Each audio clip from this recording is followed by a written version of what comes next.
અરવલ્લીના મોડાસા તાલુકા કક્ષાએ cooking competition four અલ્પાહાર યોજાઈ। મોડાસા તાલુકામાં કુકિંગ કોમ્પિટિશનમાં મધ્યાહન ભોજનની સંચાલક બહેનો અને ભાઈઓએ ભાગ લીધો હતો।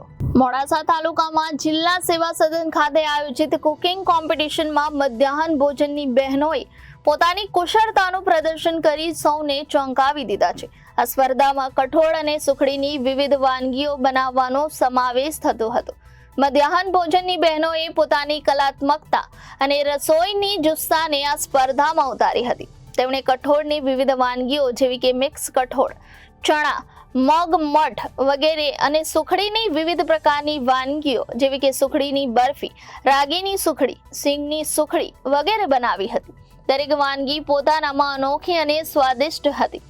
આવી અનેક પ્રકારની વાનગીઓ મધ્યાહન ભોજનની બહેનો દ્વારા શાળાના બાળકો માટે બનાવવામાં આવે છે, જેમાં બાળકોને પૂરતું પ્રોટીન અને પૌષ્ટિક અલ્પાહાર મળી રહે એના માટેનું સુંદર આયોજન સરકાર દ્વારા કરવામાં આવ્યું છે। આ સ્પર્ધામાં ભાગ લેનાર તમામ વાનગીઓને નિષ્ણાંતોની એક ટીમ દ્વારા ચકાસવામાં આવી હતી।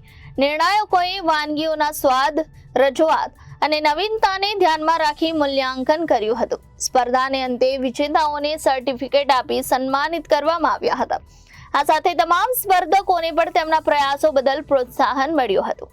આ કુકિંગ કોમ્પિટિશન માત્ર એક સ્પર્ધા જ નથી, પરંતુ મધ્યાહન ભોજનની બહેનોની કુશળતા અને સર્જનાત્મકતાની ઉજવણી હતી। આ સ્પર્ધા દ્વારા તેમનું મનોબળ વધ્યું છે અને તેમને નવી વાનગીઓ બનાવવા માટે પ્રેરણા મળી છે। આ કાર્યક્રમને સફળ બનાવવામાં મદદ કરનારા તમામ સ્વયંસેવકો અને સંસ્થાઓનો આભાર માનવામાં આવ્યો હતો।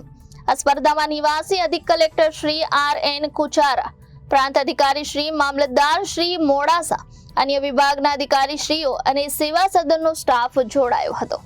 Reporter Hitendrasinh Rathod, Janadesh news, Aravalli.